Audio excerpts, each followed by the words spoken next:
Hello ಗೆಳೆಯರೆ, ತಮ್ಮೆಲ್ಲರಿಗೂ ಲಾ Excellence IAS ಪ್ರಸ್ತುತಪಡಿಸುವ ದ ಹಿಂದೂ ಸುದ್ದಿ ವಿಶ್ಲೇಷಣೆಗೆ ಸ್ವಾಗತ. ಇಂದು ನಾವು ಮೇ 13, 2021 ಸುದ್ದಿ ವಿಶ್ಲೇಷಣೆಯನ್ನು ನೋಡಲಿದ್ದೇವೆ. ಇವತ್ತು ಲಾ ಎಕ್ಸಲೆನ್ಸ್ IAS ಎಲ್ಲ ವಿದ್ಯಾರ್ಥಿಗಳಿಗೋಸ್ಕರ 16 ಮೇ 2021 ಸಂಜೆ 4ರಿಂದ 6 ಗಂಟೆಯವರೆಗೆ ಒಂದು ಫ್ರೀ ವರ್ಕ್ಶಾಪನ್ನು UPSC ಸಿವಿಲ್ ಸರ್ವಿಸ್ ಪ್ರಿಪರೇಷನ್ ಸ್ಟ್ರಾಟಜಿಯ ಮೇಲೆ ಮಾಡ್ತಾ ಇರುವಂಥದ್ದು. ಈ ಒಂದು ಕಾರ್ಯಕ್ರಮ ಝೂಮ್ ಲೈವ್ ಸೆಷನ್ ಆಗಿರುತ್ತದೆ. ಅದಕ್ಕೆ ಸಂಬಂಧಿಸಿದಂತೆ ಇಲ್ಲಿ ತಮಗೆ ಝೂಮ್ ID ಮತ್ತು ಪಾಸ್ಕೋಡನ್ನು ಇವತ್ತೇ ವಿದ್ಯಾರ್ಥಿಗಳ ಅನುಕೂಲಕ್ಕೋಸ್ಕರ ಕೊಟ್ಟಿರುವಂಥದ್ದು. ಇದನ್ನು ತಾವು ನೋಟ್ ಮಾಡಿಕೊಂಡು ಈ ಶೆಡ್ಯೂಲನ್ನು ತಮ್ಮ ಕ್ಯಾಲೆಂಡರಲ್ಲಿ ಆರ್ಗನೈಸ್ ಮಾಡ್ಕೊಳ್ಳಿ. ಯಾವತ್ತಿಗೂ ಒಂದು ನೆನ್ಪಿಟ್ಕೊಳ್ಳಿ, ನೀವು ಮಾಡುವಂತಹ ನಾಳಿನ ಕೆಲಸಗಳನ್ನು ಇವತ್ತೇ ಶೆಡ್ಯೂಲ್ ಮಾಡಿದ್ದಲ್ಲಿ ಮಾತ್ರ ತಮ್ಮ ಜೀವನದಲ್ಲಿ ಏನಾದರೂ ಬದಲಾವಣೆ ಅಥವಾ ತಾವು ಈ ಒಂದು ಪರೀಕ್ಷೆಗೆ ಸಿದ್ಧತೆಯನ್ನು ನಡೆಸುವಂತಹ ಒಂದು ಕಾಮನ್ ಡಿಸಿಪ್ಲಿನ್ ಅದು ಬರೋವರೆಗೂ ತಾವು ಯಾವುದೇ ಡಿಸಿಪ್ಲಿನ್ ಅಥವಾ ಯಾವುದೇ ಆರ್ಗನೈಸ್ ಮಾಡುವಂತಹದ್ದು ಸಾಧ್ಯವಾಗೋದಿಲ್ಲ.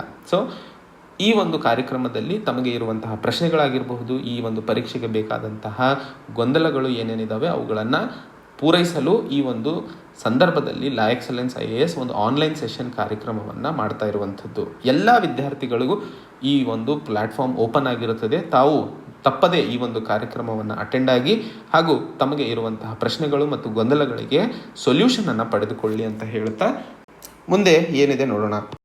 ಸುದ್ದಿಗೂ ಮುನ್ನ ಒಂದು ವಿಶೇಷ ಸೂಚನೆ. La Excellence IAS NCERT booster UPSC 2021-22 ಅಂದರೆ ಮುಂದಿನ ವರ್ಷ ಯಾರು ಎಕ್ಸಾಮಿನೇಷನ್ಗೆ ತಯಾರಿಯನ್ನು ಶುರು ಮಾಡ್ತಾ ಇದ್ದಾರೋ ಈ ಒಂದು ಸಂದರ್ಭದಲ್ಲಿ ಅವರು ಯಾವುದೇ ಗೊಂದಲಗಳು ಇಲ್ಲದೆ ಮುಂದಿನ ದಿನಗಳಲ್ಲಿ ನಾವು ವ್ಯಾಕ್ಸಿನೇಷನನ್ನು ಇನ್ನೂ ಹೆಚ್ಚಿನ ಮಟ್ಟದಲ್ಲಿ ದೇಶದಲ್ಲಿ ಕಾಣಲಿದ್ದು, ಇದು ಒಂದಲ್ಲ ಒಂದು ದಿನ ನಾವು ಇದನ್ನು ಹಿಂದೆ ಹಾಕಲಿದ್ದೇವೆ. ಆದರೆ ಇವತ್ತಿನ ದಿನ ಯಾವುದೇ ಕಾರಣಕ್ಕೂ ಮನೆಯಲ್ಲಿ ಒಬ್ಬರೇ ಇರೋದಾಗಿರಬಹುದು, ನಾನೇನು ಮಾಡ್ತಾ ಇಲ್ಲ ಅನ್ನುವಂತಹ ಗೊಂದಲಗಳಿಗೆ ನೀವು ಸಿಕ್ಕಾಕೊಳ್ಳದೆ NCERT ಫೌಂಡೇಶನ್ ಕೋರ್ಸ್ ಏನು ಲಾ ಎಕ್ಸಲೆನ್ಸ್ IAS ಎಲ್ಲ ಅಭ್ಯರ್ಥಿಗಳಿಗೋಸ್ಕರ ತರ್ತಾ ಇದೆಯೋ ಇದನ್ನು ಉಪಯೋಗಿಸ್ಕೊಂಡು ಮುಂದಿನ 3 ತಿಂಗಳ ಕಾಲ ತಾವು ತಮ್ಮ ನಾಲೆಜನ್ನು ಈ ಒಂದು ಪರೀಕ್ಷೆಗೆ ಬೇಕಾದ ನಿಟ್ಟಿನಲ್ಲಿ ಬೆಳೆಸ್ಕೊಳ್ಳಬಹುದು. ಹಾಗೆ ನ್ಯೂಸ್ ಪೇಪರ್ ಈ ಒಂದು NCERT ಫೌಂಡೇಶನ್ ಕೋರ್ಸ್ನ ಜೊತೆಯಲ್ಲಿ ನೀವು ಮಾಡಿಕೊಂಡಾಗ ನಿಮ್ಮ ದಿನಚರಿಯಲ್ಲಿ ಒಂದಿಷ್ಟು ಟೈಮ್ ಟೇಬಲ್ ಸಹ ಸೆಟ್ ಆಗುತ್ತದೆ. ಆ ಒಂದು ಟೈಮ್ ಟೇಬಲನ್ನು ನೀವು ಪಾಲಿಸ್ಕೊಂಡು ಹೋದಾಗ ನಿಮ್ಮ ಆಲೋಚನೆ empty mind is devils workshop ಅಂದ ಹಾಗೆ ನಿಮ್ಮ ಆಲೋಚನೆಗಳಲ್ಲೂ ಸಹ ಕಂಟ್ರೋಲ್ ಇರುತ್ತದೆ. ಸೊ ಈ ಒಂದು NCERT ಬೂಸ್ಟರ್ ಕಾರ್ಯಕ್ರಮದ ಅಡಿಯಲ್ಲಿ ಅಥವಾ ಇದರ ಮುಖ್ಯ ಉದ್ದೇಶ ನಿಮಗೆ ಒಂದು foundation, strong clarity of concepts ಮತ್ತು UPSC ಸಿಲೆಬಸ್ ಮುಖ್ಯವಾಗಿ ವಿದ್ಯಾರ್ಥಿಗಳಲ್ಲಿ ಅರ್ಥೈಸಿಕೊಳ್ಳುವಂಥದ್ದು ಮತ್ತು ಅಥೆಂಟಿಕ್ ಮತ್ತು ರಿಲಯಬಲ್ ಇನ್ಫಾರ್ಮೇಷನನ್ನು ತಮ್ಮೆಲ್ಲರಿಗೂ ಕೊಡುವಂಥದ್ದು ಈ ಒಂದು NCERT ಫೌಂಡೇಶನ್ ಕೋರ್ಸ್ನ ಮುಖ್ಯ ಉದ್ದೇಶವಾಗಿರುತ್ತದೆ. ಈ ಒಂದು ಕೋರ್ಸ್ನ ಅಡಿಯಲ್ಲಿ ತಮಗೆ 100 ದಿನಗಳ ಕಾಲ NCERT ಕ್ಲಾಸಸ್ಗಳನ್ನು ಕೊಡಲಾಗುತ್ತದೆ. ಇದರಲ್ಲಿ ಎಲ್ಲ NCERT ಕವರೇಜನ್ನು ನಿಮ್ಮ ಅವಶ್ಯಕತೆಗೆ ಅನುಕೂಲಕ್ಕಾಗಿ ಕೊಡುವಂಥದ್ದು. ಪ್ರತಿದಿನದ ಮೈಕ್ರೋ ಶೆಡ್ಯೂಲ್ ಮತ್ತು ಈ ಎಲ್ಲ NCERT ವಿಡಿಯೋಸ್ಗಳನ್ನು ಲಾ ಎಕ್ಸಲೆನ್ಸ್ನ ಅತ್ಯುತ್ತಮ ಶಿಕ್ಷಕರು ನಮ್ಮ ಸ್ಟುಡಿಯೋದಲ್ಲೇ ರೆಕಾರ್ಡ್ ಮಾಡಿರುವಂತಹ ಹೈ ಕ್ವಾಲಿಟಿ ವಿಡಿಯೋಸ್ ಆಗಿರ್ತವೆ. ಬರೀ ಓದೋದಲ್ಲದೆ ಆ ವಾರದಲ್ಲಿ ನೀವು ಕವರ್ ಮಾಡಿದಂತಹ ಸಿಲೆಬಸ್ನ ಆಧರಿಸಿ ಒಂದು ವೀಕ್ಲಿ ಟೆಸ್ಟ್ NCERT ಟೆಸ್ಟನ್ನು ಮಾಡಲಾಗುತ್ತದೆ ತಮ್ಮ ಪರ್ಫಾರ್ಮೆನ್ಸನ್ನು ಅನಲೈಸ್ ಮಾಡೋದಕ್ಕೋಸ್ಕರ. ಮತ್ತು ಪ್ರತಿ ವಾರ ತಮಗೆ ವೀಕ್ಲಿ ಡೌಟ್ ಸೆಷನ್ಸನ್ನು ಸಹ ಇಲ್ಲಿ ಅರೇಂಜ್ ಮಾಡಲಾಗುತ್ತದೆ. ಸೊ ಈ ಒಂದು NCERT ಫೌಂಡೇಶನ್ ಕೋರ್ಸ್ ಎಲ್ಲ UPSC ವಿದ್ಯಾರ್ಥಿಗಳಿಗೆ ಬೇಸಿಕ್ ಸ್ಟ್ರಾಂಗ್ ಫೌಂಡೇಶನಲ್ ವ್ಯಾಲ್ಯೂಸನ್ನು ತುಂಬಿಸೋದಕ್ಕೋಸ್ಕರ ತರ್ತಾ ಇರುವಂತಹದ್ದು. ಸೊ ಈ ಒಂದು ಕಾರ್ಯಕ್ರಮದ ಬಗ್ಗೆ ತಮಗೆ ಹೆಚ್ಚಿನ ಮಾಹಿತಿ ಬೇಕಾಗಿದ್ದಲ್ಲಿ ನಮ್ಮ ಲಾ ಎಕ್ಸಲೆನ್ಸ್ ಚಂದ್ರ ಲೇಔಟ್ ಬ್ರಾಂಚ್ ನಂಬರ್ ಆದಂತಹ 9121442929ಗೆ ಸಂಪರ್ಕಿಸಿ ಹಾಗೂ ಈ ಒಂದು ಕೋರ್ಸನ್ನು ಪಡೆದುಕೊಂಡು ತಮ್ಮ ಏನು ಸಮಯ ಈಗ ಫ್ರೀ ಇದೆಯೋ ಈ ಸಮಯದಲ್ಲಿ ತಮ್ಮ ನಾಲೆಜನ್ನು ಬೆಳೆಸ್ಕೊಳ್ಳಿ ಅಂತ ಹೇಳುತ್ತಾ ಇವತ್ತಿನ ಸುದ್ದಿ ವಿಶ್ಲೇಷಣೆಯನ್ನು ಮುಂಸಾಗಿಸೋಣ. ಇಂದಿನ ಮೊದಲನೇ article, experts asked to study cases of black fungus and submit report. ಈ ಆರ್ಟಿಕಲ್ನಲ್ಲಿ ನಾವು ಡಿಸ್ಕಸ್ ಮಾಡ್ತಾ ಇರುವಂತಹ ವಿಷಯ ಬ್ಲ್ಯಾಕ್ ಫಂಗಸ್ಸಿಗೆ ಸಂಬಂಧಿಸಿದಂತೆ. ಈ ಆರ್ಟಿಕಲ್ನಲ್ಲಿ ತಿಳ್ಕೊಳ್ಳುವಂತಹ ವಿಷಯ ನಮಗೆ GS ಪೇಪರ್ 3 ಸೈನ್ಸ್ ಆ್ಯಂಡ್ ಟೆಕ್ನಾಲಜಿಗೆ ಸಂಬಂಧಿಸಿದಂತೆ ಬಹುಮುಖ್ಯವಾಗಿರುವಂಥದ್ದು. ನಾವು ತುಂಬ ನ್ಯೂಸ್ ಪೇಪರ್ಗಳಲ್ಲಿ ಮತ್ತು TV ನ್ಯೂಸ್ಗಳಲ್ಲಿ ನೋಡ್ತಾನೇ ಇದ್ದೀವಿ ಬ್ಲ್ಯಾಕ್ ಫಂಗಸ್, ಇದರ ಇನ್ನೊಂದು ಹೆಸರು ಮ್ಯೂಕರ್ ಮೈಕೋಸಿಸ್ ಅಂತ ಹೇಳಿ. ಈ ಮ್ಯೂಕರ್ ಮೈಕೋಸಿಸ್ ಬಗ್ಗೆ ಬಹಳಷ್ಟು ಭೀತಿ ಜನರಲ್ಲಿ ಈ COVID-19 ಸಂದರ್ಭದಲ್ಲಿ ಹುಟ್ಕೊಂಡಿರುವಂಥದ್ದು. ಆ ಸಂದರ್ಭದಲ್ಲಿ ಯಾವ ರೀತಿ ಕರ್ನಾಟಕ ಸರ್ಕಾರ ಈಗ ಈ ಒಂದು ಮ್ಯೂಕರ್ ಮೈಕೋಸಿಸ್ ಅನ್ನುವಂತಹ ರೋಗವನ್ನು ಹೊಡೆದಾಡಲು ಕ್ರಮಗಳನ್ನು ಕೈಗೆತ್ತಿಕೊಂಡಿದೆ ಅನ್ನುವಂತಹ ವಿಷಯವನ್ನು ನೋಡಲಿದ್ದೇವೆ. ಇಲ್ಲಿ health and medical education minister K Sudhakar ಅವರು ಹೇಳ್ತಾ ಇರೋ ಹಾಗೆ ಒಂದು ಟೆಕ್ನಿಕಲ್ ಅಡ್ವೈಸರಿ ಕಮಿಟಿಯ ರಚನೆ ಮಾಡಲಾಗಿದೆ. ಆ್ಯಂಡ್ ಈ ಒಂದು ರೋಗವನ್ನು ಯಾವ ರೀತಿಯಲ್ಲಿ ತಡೆ ಹಿಡಿಬೇಕು ಅಥವಾ ಯಾವ ರೀತಿ ಇದರ ಬಗ್ಗೆ ನಾವು ಕ್ರಮಗಳನ್ನು ಕೈಗೊಳ್ಳುವ ಅವಶ್ಯಕತೆ ಇದೆ ಅನ್ನುವಂತಹ ವಿಚಾರದ ಬಗ್ಗೆ ಈ ಟೆಕ್ನಿಕಲ್ ಅಡ್ವೈಸರಿ ಕಮಿಟಿ ಕೆಲಸ ಮಾಡಲಿದೆ. ಈ ಒಂದು ಫಂಗಲ್ ಇನ್ಫೆಕ್ಷನ್ ಏನು ಬ್ಲ್ಯಾಕ್ ಫಂಗಸ್ ಅಂತ ಕರಿತಾ ಇದ್ದೀವೋ ಇದೊಂದು ರೇರ್ ಡಿಸೀಸ್ ಆಗಿರುತ್ತದೆ. ಈ ಒಂದು ಡಿಸೀಸ್ ಬಹಳಷ್ಟು ಸ್ಕಿನ್ ಮತ್ತು ಲಂಗ್ಸ್ ಅಥವಾ ಬ್ರೈನಿಗೆ ಎಫೆಕ್ಟ್ ಮಾಡುವಂಥದ್ದು. ಈ ಮೂರು ಸ್ಕಿನ್, ಬ್ರೈನ್ ಮತ್ತು ಲಂಗ್ಸಿಗೆ ಎಫೆಕ್ಟ್ ಮಾಡೋದ್ರಿಂದ ಜನರು ಬಹಳ ಭಯಕ್ಕೆ ಒಳಗಾಗಿರುವಂಥವ್ರು. ಈ ಒಂದು ಡಿಸೀಸ್ ಯಾರಿಗಾದರೂ ಬಂದಿದ್ದಲ್ಲಿ ಸುಮಾರು ಲಕ್ಷಾಂತರ ರೂಪಾಯಿ ಟ್ರೀಟ್ಮೆಂಟ್ಗೆ ಖರ್ಚು ಮಾಡಬೇಕಾಗಿರುತ್ತದೆ. ಮಹಾರಾಷ್ಟ್ರ ಸರ್ಕಾರ ಈ ಒಂದು ಟ್ರೀಟ್ಮೆಂಟ್ಗೆ ಏನು ಅವಶ್ಯಕತೆ ಇದೆಯೋ ಅದನ್ನು ಫ್ರೀ ಅಂತ ಹೇಳಿ ಆಗಲೇ ಅನೌನ್ಸ್ ಮಾಡಿದ್ದು, ಕರ್ನಾಟಕ ಸರ್ಕಾರ ಇನ್ನೂ ಆ ಕ್ರಮವನ್ನು ಕೈಗೊಂಡಿಲ್ಲ ಅನ್ನುವಂತಹ ವಿಷಯವನ್ನು ಸಹ ಈ ಆರ್ಟಿಕಲಲ್ಲಿ ಹೇಳಿರುವಂಥದ್ದು. ಇದುವರೆಗೂ ಹಿಂದಿನ ಸೆಪ್ಟೆಂಬರ್ ತಿಂಗಳಲ್ಲಿ 8 ಕೇಸಸ್ಗಳು ರಿಪೋರ್ಟ್ ಆಗಿದ್ದು ಅದರಲ್ಲಿ 6 ಕೇಸಸ್ಗಳು ಸಾವನ್ನಪ್ಪಿರುತ್ತವೆ.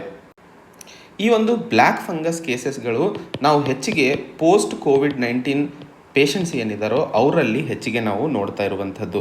ಇದರಿಂದಾಗಿ ಏನು ಕಾಂಪ್ಲಿಕೇಶನ್ಸ್ ಅಥವಾ ಯಾವ ರೀತಿಯ ಬದಲಾವಣೆಗಳು ಆಗ್ತಾ ಇದ್ದಾವೋ ಅದಕ್ಕೆಲ್ಲ ಮುಖ್ಯ ಕಾರಣ ಸ್ಟೆರಾಯ್ಡ್ಸ್ ಅಥವಾ ಏನು ಮೆಡಿಕೇಷನ್ ಪೇಷಂಟ್ಸ್ಗೆ ಕೊಡಲಾಗ್ತಿದೆಯೋ. ಬಹಳಷ್ಟು ಜನ ಕೋವಿಡ್-19 ಸಂದರ್ಭದಲ್ಲಿ ಅಥವಾ ಯಾವುದೇ ಕೆಮ್ಮು, ಜ್ವರ ಏನೇ ಬರಲಿ ಕೋವಿಡ್-19ನ ಮೆಡಿಸಿನ್ಸ್ ಅಥವಾ ಹೈ ಡೋಸೇಜ್ ಆ್ಯಂಟಿಬಯೋಟಿಕ್ಸ್ಗಳನ್ನು ಶುರು ಮಾಡ್ತಾ ಇದ್ದಾರೆ. ಆ ಒಂದು ಯೂಸೇಜಿಂದಾಗಿ ಈ ರೀತಿಯ ಕಾಂಪ್ಲಿಕೇಶನ್ಸ್ಗಳು ಹೆಚ್ಚಾಗ್ತಾ ಇದ್ದಾವೆ ಅನ್ನುವಂಥದ್ದು ಮುಖ್ಯವಾದದ್ದು. ಸೊ ಮೈಲ್ಡ್ ಕಾಂಪ್ಲಿಕೇಶನ್ಸ್ ಅಥವಾ ಮೈಲ್ಡ್ ಸಿಂಪ್ಟಮ್ಸ್ ಇದ್ದಾಗ ಯಾವುದೇ ಹೈ ಡೋಸೇಜ್ ಆ್ಯಂಟಿಬಾಡೀಸನ್ನು ತಗೊಳ್ಳುವ ಅವಶ್ಯಕತೆ ಇಲ್ಲ ಅನ್ನುವಂಥದ್ದು ಮುಖ್ಯವಾದದ್ದು. ಇಲ್ಲ ಅಂತಂದರೆ ಅದು ಇನ್ನೊಂದು ತೊಂದರೆಗೆ ಕಾರಣವಾಗುತ್ತದೆ. ಅದರಲ್ಲಿ ಬ್ಲ್ಯಾಕ್ ಫಂಗಸ್ ಒಂದು ಮುಖ್ಯವಾದ ಉದಾಹರಣೆ. ಈ ಒಂದು ಫಂಗಲ್ ಇನ್ಫೆಕ್ಷನ್ ಆದ ಕೂಡಲೇ ಹೆಚ್ಚಿನ ಮಾತ್ರದಲ್ಲಿ ಕಿಡ್ನಿ ಡಿಸೀಸ್, ಕ್ಯಾನ್ಸರ್ ಮತ್ತು HIV ಯಾರು ಈ 3 ಡಿಸೀಸಸ್ಗಳನ್ನು ಹೊಂದಿಕೊಂಡಿದ್ದಾರೋ ಆ ಒಂದು ಡಿಸೀಸ್ ಬಂದಿದ್ದಾಗ ಅವರಲ್ಲಿ ಇಮ್ಯುನಿಟಿ ಕಡಿಮೆ ಆಗುತ್ತದೆ. ಇಮ್ಯುನಿಟಿ ಕಡಿಮೆ ಆಗೋದ್ರಿಂದ ಈ ಬ್ಲ್ಯಾಕ್ ಫಂಗಲ್ ಇನ್ಫೆಕ್ಷನ್ ಇನ್ನೂ ಈಸಿ ಆಗಿಬಿಡುತ್ತದೆ ಅನ್ನುವಂಥದ್ದು. ಇದೇ ಸಂದರ್ಭದಲ್ಲಿ ಯಾರೆಲ್ಲ ಪೇಷಂಟ್ಸ್ಗಳು ಆಕ್ಸಿಜನ್ನಿಗೆ ಒಳಪಡುತ್ತಾರೋ ಅಥವಾ ICU ಅಲ್ಲಿ ಅಡ್ಮಿಟ್ ಆಗ್ತಾರೋ ಅಲ್ಲೂ ಸಹ ಹೈಜೀನ್ ಮತ್ತು ಸರಿಯಾದ ಪ್ರೋಟೋಕಾಲ್ಸ್ಗಳನ್ನು ಫಾಲೋ ಮಾಡದೇ ಇದ್ದಲ್ಲಿ ಈ ರೀತಿಯ ಬ್ಲ್ಯಾಕ್ ಫಂಗಲ್ ಕೇಸಸ್ಗಳು ಹೆಚ್ಚಿಗೆ ಕಾಣ್ತಾ ಇರುವಂತಹ ಸಂದರ್ಭಗಳನ್ನು ನೋಡ್ತಾ ಇರುವಂಥದ್ದು ಸಹ ಈ ರಿಪೋರ್ಟ್ನಲ್ಲಿ ಹೇಳಿರುವಂಥದ್ದು. ಸೊ ಮುಖ್ಯವಾಗಿ ಇಲ್ಲಿ ಅರ್ಥ ಮಾಡ್ಕೊಬಳ್ಳಬೇಕಾಗಿರುವಂಥದ್ದು ಬ್ಲ್ಯಾಕ್ ಫಂಗಸ್ ಡಿಸೀಸ್ ಏನು, ಇದು ಎಲ್ಲಿ ಎಫೆಕ್ಟ್ ಮಾಡುತ್ತದೆ, ಮುಖ್ಯವಾಗಿ ಸ್ಕಿನ್, ಬ್ರೈನ್ ಮತ್ತು ಲಂಗ್ಸಿಗೆ, ಹಾಗೂ ಯಾವೆಲ್ಲ ಪೇಷಂಟ್ಸ್ಗಳಲ್ಲಿ ಇದರ ಪರಿಣಾಮ ಹೆಚ್ಚಾಗಿರುತ್ತದೆ ಅನ್ನುವಂಥದ್ದನ್ನು ಇಲ್ಲಿ ಅರ್ಥೈಸ್ಕೊಳ್ಳಬೇಕಾಗಿರುವಂಥದ್ದು. ಮುಂದಿನ article, cyclone to be named Tauktae may hit coastal region by Sunday.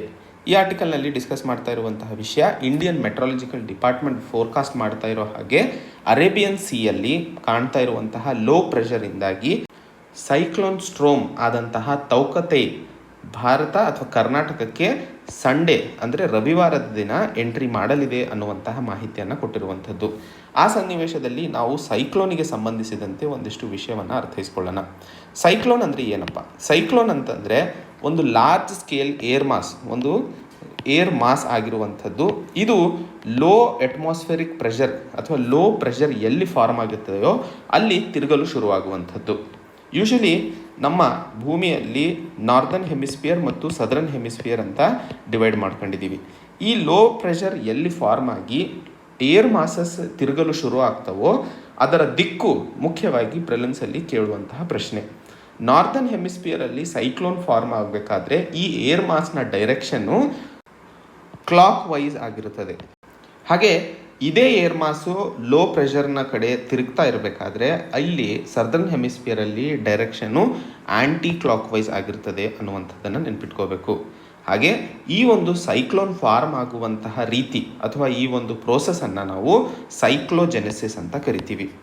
ಈಗ ಇನ್ನೊಂದು ಪ್ರಶ್ನೆ ಮುಖ್ಯವಾಗಿ ತಮಗೆ ಮಾಹಿತಿಗೋಸ್ಕರ ಹೇಳ್ತಾ ಇರುವಂಥದ್ದು, ಸೈಕ್ಲೋನ್ಸ್ ಬರೀ ಭೂಮಿ ಮೇಲೆ ಅಷ್ಟೇ ಫಾರ್ಮ್ ಆಗ್ತವ ಅಂತಂದರೆ ಅದಕ್ಕೆ ಕೊಟ್ಟಿರುವಂತಹ ಮಾಹಿತಿಯ ಪ್ರಕಾರ ಬರೀ ಭೂಮಿಯ ಮೇಲೆ ಅಲ್ಲ, ಎಕ್ಸ್ಟ್ರಾ ಟೆರೆಸ್ಟ್ರಿಯಲ್ ಪ್ಲಾನೆಟ್ಸ್ ಮೇಲೂ ಸಹ ಸೈಕ್ಲೋನ್ಸ್ಗಳು ಫಾರ್ಮ್ ಆಗುವಂಥದ್ದು.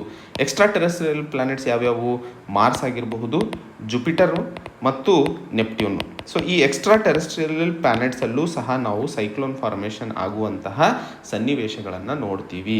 ಸೊ ಮುಖ್ಯವಾಗಿ ಈ 3 ಪಾಯಿಂಟ್ಸ್ಗಳನ್ನು ನೆನ್ಪಿಟ್ಕೊಳ್ಳಿ. ಸೈಕ್ಲೋನ್ ಯಾಕೆ ಫಾರ್ಮ್ ಆಗುತ್ತೆ? ಒಂದು ಏರ್ ಮಾಸು ಲೋ ಪ್ರೆಷರ್ ಕಡೆಗೆ ಸುತ್ತೋದ್ರಿಂದ. ಈ ಏರ್ ಪ್ರೆಷರ್ ಸುತ್ತಾಡುವ ಡೈರೆಕ್ಷನ್ ನಾರ್ದರ್ನ್ ಹೆಮಿಸ್ಫಿಯರಲ್ಲಿ ಕ್ಲಾಕ್ ವೈಸ್ ಆಗಿರುತ್ತದೆ, ಸದರ್ನ್ ಹೆಮಿಸ್ಫಿಯರಲ್ಲಿ ಆ್ಯಂಟಿ ಕ್ಲಾಕ್ ವೈಸ್ ಆಗಿರುತ್ತದೆ. ಬರೀ ಭೂಮಿಯ ಮೇಲೆ ಅಲ್ಲದೆ ಎಕ್ಸ್ಟ್ರಾ ಟೆರೆಸ್ಟ್ರಿಯಲ್ ಪ್ಲಾನೆಟ್ಸಲ್ಲೂ ಸಹ ಸೈಕ್ಲೋನ್ ಫಾರ್ಮೇಷನ್ ಆಗ್ತವೆ. ಸೊ ಇಂಡಿಯನ್ ಮೆಟ್ರಾಲಜಿಕಲ್ ಡಿಪಾರ್ಟ್ಮೆಂಟ್ ಹೇಳ್ತಾ ಇರೋ ಹಾಗೆ ಅರೇಬಿಯನ್ ಸಿಯಲ್ಲಿ ಆದಂತಹ ಒಂದು ಲೋ ಪ್ರೆಷರಿಂದಾಗಿ ಈ ಸೈಕ್ಲೋನ್ ತೌಕತೆ ಅನ್ನುವಂತಹ ಹೆಸರು ಹೊಂದ್ಕೊಂಡಿರುವಂತಹ ಸ್ಟ್ರೋಮು ಈಗ ಭಾರತಕ್ಕೆ ರವಿವಾರದ ಅಷ್ಟೊತ್ತಿಗೆ ಕರ್ನಾಟಕದಲ್ಲಿ ಒಳಬರಲಿದೆ ಅನ್ನುವಂತಹ ಮಾಹಿತಿಯನ್ನು ಕೊಟ್ಟಿರುವಂತಹ ಸಂದರ್ಭದಲ್ಲಿ ಈ ಆರ್ಟಿಕಲನ್ನು ನಾವು ಅರ್ಥೈಸ್ಕೊಳ್ಳಬೇಕಾಗಿರುವಂಥದ್ದು. ಮುಂದಿನ article, the science teaching and rationality India needs.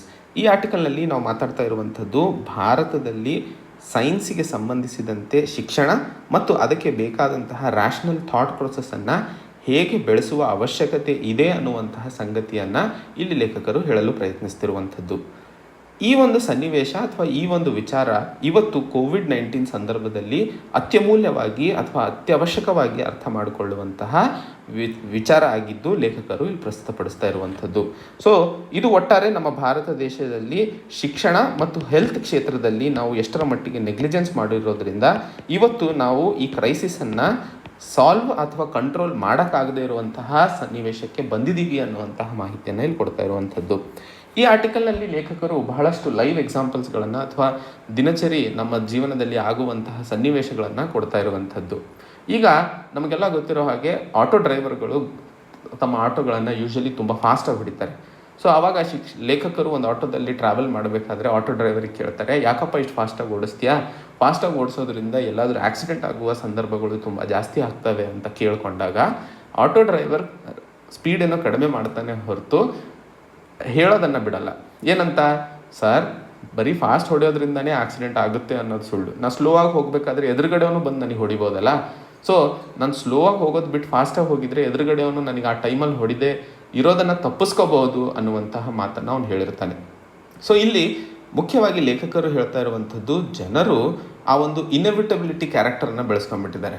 ಅಂದರೆ ನಿಮ್ಮ ಹಣೆ ಬರದಲ್ಲಿ ಏನು ಆಗಬೇಕು ಅದು ಆಗೇ ಆಗುತ್ತೆ, ನೀನು ಫಾಸ್ಟಾಗರ ಹೋಗು ಸ್ಲೋ ಆಗರ ಹೋಗು ಅನ್ನುವಂತಹ ಯೋಚನೆಯನ್ನು, ಈ ಒಂದು ಯೋಚನೆ ಅಥವಾ ಈ ಒಂದು ಆಲೋಚನೆ ಏನು ಜನರಲ್ಲಿ ಬರುತ್ತದೆಯೋ ಅಕಾಡೆಮಿಕಲಿ ಅದಕ್ಕೊಂದು ಪದವನ್ನೇ ಕೊಟ್ಟಿದ್ದಾರೆ. ಅದನ್ನು ಎಕ್ಸ್ಪ್ರೆಷನ್ ಆಫ್ ಫೆಟಲಿಸಮ್ ಅಂತ ಕರೀತಾರೆ ಅಕಾಡೆಮಿಕ್ ಸಿಚುವೇಷನಲ್ಲಿ ಅಥವಾ ಅಕಾಡೆಮಿಕ್ ಕಾಂಟೆಕ್ಸ್ಟಲ್ಲಿ ನೋಡಿದಾಗ. ಸೊ ಎಕ್ಸ್ಪ್ರೆಷನ್ ಆಫ್ ಫೆಟಲಿಸಮ್ ಅಂತ ಕರೀತಾರೆ ಆ ರೀತಿಯ ಒಂದು ಆಲೋಚನೆಯನ್ನು. ಹಾಗೆ ಒಬ್ಬರು ಟ್ರಾನ್ಸ್ಲೇಟರ್ ಲೇಖಕರಿಗೆ ಕೊಟ್ಟಾಗ ಅವರು ಸಹ ಉತ್ತರ ಪ್ರದೇಶಕ್ಕೆ ಮದುವೆಗೇನೋ ಹೋಗಬೇಕಾಗಿರುತ್ತದೆ. ಸೊ ಕೋವಿಡ್-19 ಆಯ್ತಪ್ಪ, ಯಾಕೆ ಈ ಟೈಮಲ್ಲಿ ನೀನು ಬಸ್ಸಲ್ಲಿ ಟ್ರಾವೆಲ್ ಮಾಡಬೇಕು ಅಥವಾ ಟ್ರಾವೆಲ್ ಮಾಡಿದರೂ ಸಹ ಸರಿಯಾಗಿ ಮಾಸ್ಕು ಸ್ಯಾನಿಟೈಸರ್ ಎಲ್ಲ ನೀನು ಬಳಸಬೇಕು ಅಂತ ಹೇಳಿದಾಗ ಆ ಒಬ್ಬ ಟ್ರಾನ್ಸ್ಲೇಟರು ಸಹ ಹೋಗೋದು ಮಾತ್ರ ಇಂಪಾರ್ಟೆಂಟು, ಬರೀ ಈಗಿರುವಂತಹ ಲಾಕ್ಡೌನಿಂದ ಅಲ್ಲ, ಬಟ್ ಒಂದು ಮದುವೆ ಇದೆ, ಆ ಮದುವೆ ಅಟೆಂಡ್ ಆಗಲೇಬೇಕು, ಇಲ್ಲಾಂದರೆ ನಮ್ಮ ಫ್ಯಾಮಿಲಿಯವರು ಅವರು ಇವರು ಏನಾದ್ರು ಅಂತಾರೆ ಅಂತ ಹೇಳಿ ಭಯಕ್ಕೆ ನಾನು ಮದುವೆಗೆ ಹೋಗಬೇಕು ಅಂತ. ಸೊ ಅವರಿಗೆ ಭಯ ಕೋವಿಡ್-19 ಇಲ್ಲವೇ ಇಲ್ಲ, ಅದು ಹೇಗಿದ್ದರೂ ಬಂದೇ ಬರುತ್ತೆ, ಬಂದಾಗ ನೋಡ್ಕೊಂಡ್ರಾಯ್ತು ಅನ್ನುವಂತಹ ಆಲೋಚನೆ ಇವತ್ತು ನಮ್ಮ ದೇಶದಲ್ಲಿ ಹೆಚ್ಚಾಗಿ ಆಗ್ತಾ ಇರುವಂತಹ ಸಂದರ್ಭಗಳನ್ನು ನಾವು ನೋಡ್ತಾ ಇದ್ದೀವಿ.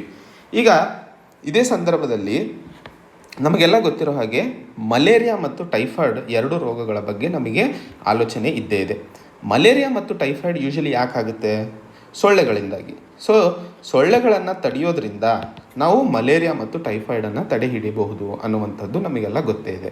ಸೊ ಈ ಮಲೇರಿಯಾ ಮತ್ತು ಟೈಫಾಯ್ಡ್ ಇವೆರಡು ಪ್ಯಾರಾಸೈಟಿಕ್ ಡಿಸೀಸಸ್. ಇದೊಂದು ಸೈಂಟಿಫಿಕ್ ಟರ್ಮ್ ನೆನ್ಪಿಟ್ಕೊಳ್ಳಿ. 2 ಡಿಸೀಸಸ್ಗಳು ಪ್ಯಾರಾಸೈಟಿಕ್ ಡಿಸೀಸಸ್. ಆ್ಯಂಡ್ ಮಲೇರಿಯಾ ಹರಡುವಂತಹ ಸೊಳ್ಳೆಗಳು ಯೂಶಲಿ ನಿಂತಿರುವ ನೀರಿನಲ್ಲಿ ಬರ್ತವೆ. ಸೊ ನಾವು ನಿಂತಿರುವ ನೀರನ್ನು ತಡೆ ಹಿಡಿಯೋದ್ರಿಂದ ಮಲೇರಿಯಾ ಬರುವಂತಹ ಸೊಳ್ಳೆಗಳನ್ನು ತಡೆಯಬಹುದು ಅನ್ನುವಂಥದ್ದನ್ನು ನಮಗೆ ಗೊತ್ತಿರುವಂತಹ ವಿಷಯ ಅಥವಾ ತಿಳ್ಕೊಬೇಕಾದಂತಹ ವಿಷಯ ಅನ್ನುವಂಥದ್ದು ನಮಗೆ ಗೊತ್ತೇ ಇದೆ. ಹಾಗೆ ಬಹಳಷ್ಟು ಟೆಕ್ಸ್ಟ್ ಬುಕ್ಸ್ಗಳಲ್ಲಿ ಹೇಗೆ ನಿಂತ ನೀರಿನಲ್ಲಿ ಸೊಳ್ಳೆಗಳು ಸಹ ಏನು ಲಾರ್ವಾ ಡೆವಲಪ್ಮೆಂಟ್ ಆಗ್ತಾವೋ ಅದರಿಂದಾಗಿ ಅಥವಾ ಅವುಗಳನ್ನು ತಡೆ ಹಿಡಿಯಲು ಏನು ಮಾಡಬೇಕು ಅಂತಂದಾಗ ಯೂಶಲಿ ಅಲ್ಲಿ ಸೀಮೆಣ್ಣೆನ ಸಿಂಪಡಿಸ್ತಾರೆ. ಸೀಮೆಣ್ಣೆ ಸಿಂಪಡಿಸೋದ್ರಿಂದ ಅಲ್ಲಿ ಲಾರ್ವಾ ಅಥವಾ ಸೊಳ್ಳೆಗಳು ಬೆಳೆಯಲು ಅವಕಾಶ ಆಗೋದಿಲ್ಲ. ಸೊ ಇದು ನಮ್ಮ ಪ್ರಾಕ್ಟಿಕಲ್ ನಾಲೆಜ್ ಟೆಕ್ಸ್ಟ್ ಬುಕ್ಸ್ನಲ್ಲಿ ನಾವು ಕೊಟ್ಟಿರುವಂಥದ್ದು. ಹಾಗೆ ಬರೀ ಮಲೇರಿಯಾ ಅನ್ನು ತಡೆ ಹಿಡಿಯೋದಕ್ಕೆ ನಾವು ಟೆಕ್ಸ್ಟ್ ಬುಕ್ಸಲ್ಲಿ ಕೊಟ್ಟಿದ್ದೀವಿ. ಆದರೆ ಚಳಿಗಾಲ ಮತ್ತು ಆಟಮ್ ಸೀಸನಲ್ಲಿ ಡೆಂಗು, ಚಿಕನ್ ಗುನಿಯಾ ಇವೆಲ್ಲವೂ ಬರ್ತವೆ.